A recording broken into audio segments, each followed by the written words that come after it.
திரு கேசி, common Cola MGR Jayalalithaa ஆட்சின்னு ரெண்டு பேரும் பேசுறதுலேருந்து புரிஞ்சுக்க வேண்டியதாக இருக்குது. இந்த பக்கம் இவங்க தரப்பும் அவங்க தரப்பும்.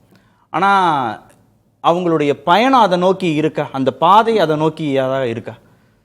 ஆரம்பத்தில் திரு அமித்ஷா அவர்களும் எடப்பாடி பழனிசாமி அவர்களும் சந்தித்து பாஜக கூட்டணி என்ற பொழுது தினகரன் இந்த கூட்டணியில் நானும் இருப்பேன், அதிமுகவை ஆதரித்து பிரச்சாரம் செய்வேன் சொல்லியிருக்காரு. அப்போ அதிமுகவை ஆதரித்து பிரச்சாரம் செய்வேன்னு தினகரன் சொன்ன காலத்தில் அதிமுக தலைவராக எடப்பாடி பழனிசாமி தான் இருந்தார். முதலமைச்சர் வேட்பாளராக எடப்பாடி பழனிசாமி தான் அறிவிக்கப்பட்டிருந்தார். தினகரன் அன்றைக்கு அதை மறுக்கலை. ஓபிஎஸும் இணைந்து செயல்படுவதற்குத்தான் அவர் விரும்பினார். செங்கோட்டையனும் இந்த ஒற்றுமையை மட்டும்தான் ஒருங்கிணைப்புங்கிறதா அவங்களுடைய புள்ளி. இடையில நானே பலமுறை உங்களுக்கு சொல்லியிருக்கேன், இந்த விவாதங்கள்ல பேசியிருக்கோம்.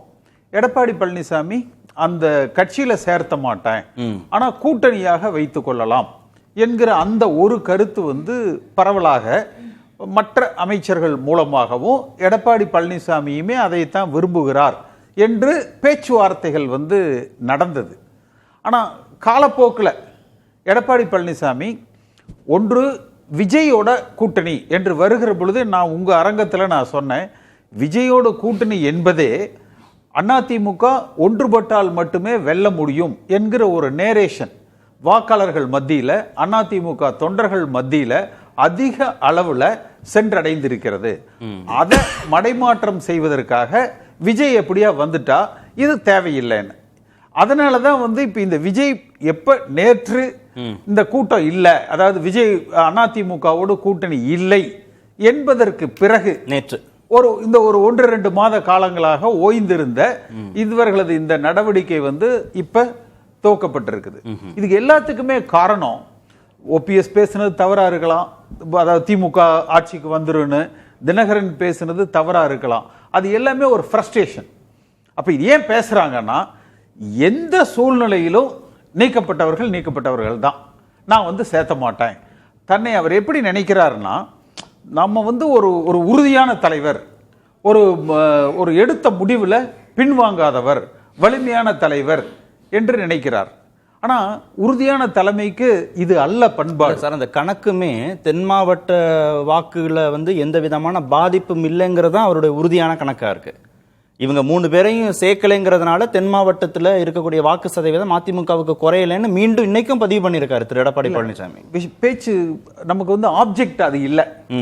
அதிமுக மீண்டும் ஆட்சிக்கு வரணும்.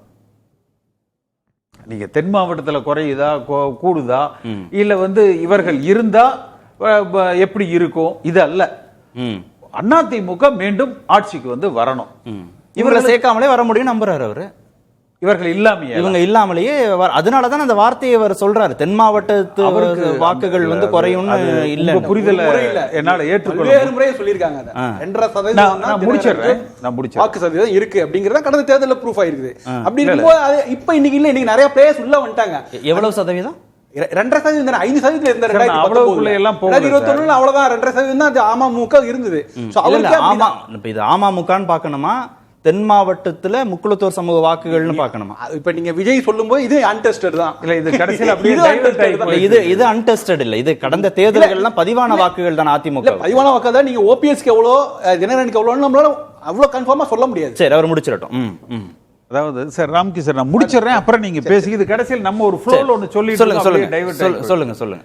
அதாவது ஓபிஎஸ்க்கு எந்த ஓட்டு இல்லை, அவருக்கு ஒரே ஓட்டு தான் இருக்கு, அப்படியே வச்சுப்போம்.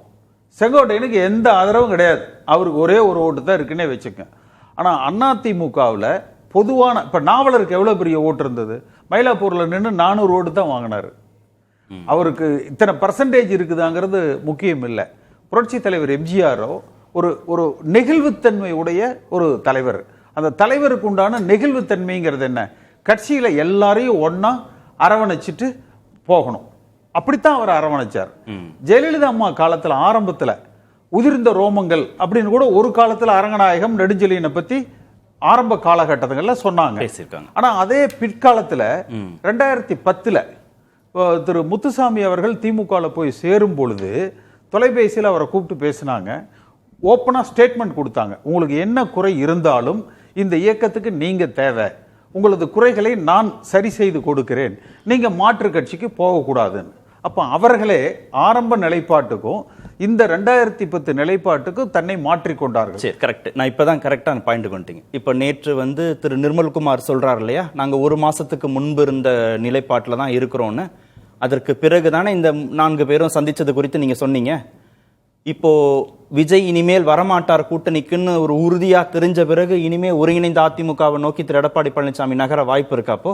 இல்ல, கட்டாயம் நகரணும். ஏன்னா விஜய் ஒருவேளை எடப்பாடி பழனிசாமியோடு கூட்டணி வைத்திருந்து, சார் எல்லாத்துக்கும் நோக்கம் ஒண்ணுதான் சார், யாருமே இல்லாம எடப்பாடி பழனிசாமி அதிமுகவை ஆட்சி கேட்டு கொண்டு வந்துட்டாருன்னா அவர் அசைக்க முடியாத தலைவர், எல்லோரும் ஏற்றுக்கொள்வார்கள். ஆனால் விஜய் கூட்டணிக்கு வருகிறார் என்கிற பொழுது அதற்கு ஒரு வாய்ப்பு இருப்பதாக எல்லோராலும் பார்க்கப்பட்டது. விஜய் கூட்டணி வரல என்றால் இன்றைக்கு தேமுதிக கூட திமுக கூட பேசிட்டு இருக்கிறதாக ஒரு தகவல் வந்தது. அவர்கள் அதை மறுக்கல. திரு ராம்தாஸ் அவர்கள் கூட, பெரியவர் ராம்தாஸ், திமுக கூட ஒரு பேச்சுவார்த்தை நடக்குதுன்னு வந்தது, அதுவும் அவர்கள் வந்து மறுக்கல.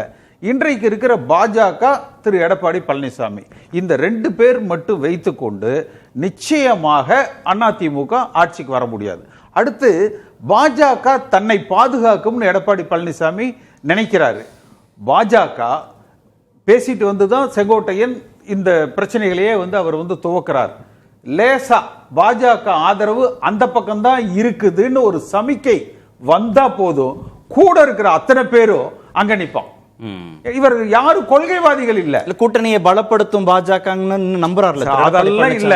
இவங்க கூட எடப்பாடி பழனிசாமி கூட நிக்கிறவங்க பாஜக ஆதரவு செங்கோட்டையன், சசிகலா, ஓபிஎஸ் இந்த பக்கம் தான் இருக்கு என்று தெரிஞ்சா போதும். வடிவேல் ஒரு படத்துல எங்கடா ஒருத்தனை காணா என்று திருப்பி பார்ப்பார் இல்லையா, அந்த மாதிரி அத்தனை பேர் அங்கிருந்து இந்த எடப்பாடி பழனிசாமி எவ்வளவு மோசம் என்று பேசுவார்கள். அதனால இந்த இவரை சுத்தி இருக்கிறவங்களை நம்பி அவர் இந்த மாதிரியான முடிவுகள் வந்து எடுக்க கூடாது. ஒன்று.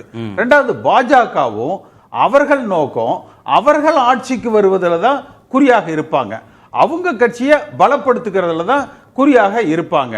அப்ப நல்லதோ கெட்டதோ வருகிற தேர்தலில் ஆட்சி அமைக்க எல்லோரும் இணைந்து பயணித்தால் மட்டும்தான் ஆட்சி திருப்ப அதிமுக ஆட்சி என்பது வந்து சாத்தியம். இல்ல, இப்ப பாஜகவும் அப்படிதான் நினைக்குதா?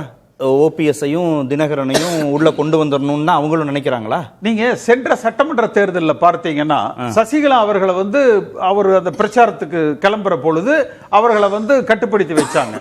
பின்னால நாம பார்த்துக்கலாம், நீங்க அமைதியா இருங்கன்னு சொல்லி.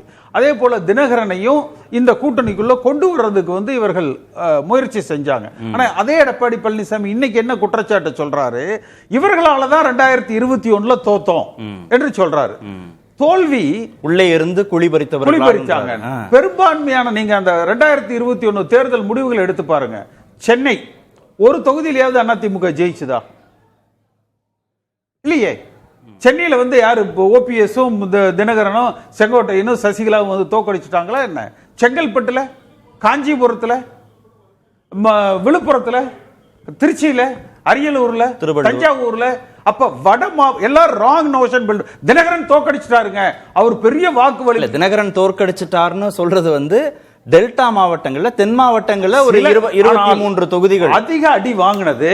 120 சட்டமன்ற தொகுதிகளை கொண்ட சென்னை உள் அடக்கிய வட மாவட்டங்கள்ல 120 தொகுதியில 100 தொகுதியில அதிமுக தோற்று இருக்குது. அப்ப அதுலயே ஆட்சி அமைக்கிற அந்த வாய்ப்பை அதிமுக இழந்துருச்சு. அப்ப நிச்சயமா இன்றைக்கு எடப்பாடி பழனிசாமி வைத்த அந்த குற்றச்சாட்டு என்பது தவறு. அடுத்து இவர் என்ன நினைக்கிறார்னா, எல்லாம் மேல இருக்கிறவன் பார்த்துப்பான் என்று நினைக்கிறார் பாஜகவை. அது வந்து அவர்கள் வந்து அவர்களை வளர்த்துக் கொள்வதில் தான் பார்ப்பாங்க, 2 பேரையும் அரவணைக்கிறதுக்கு தான் பார்ப்பாங்க.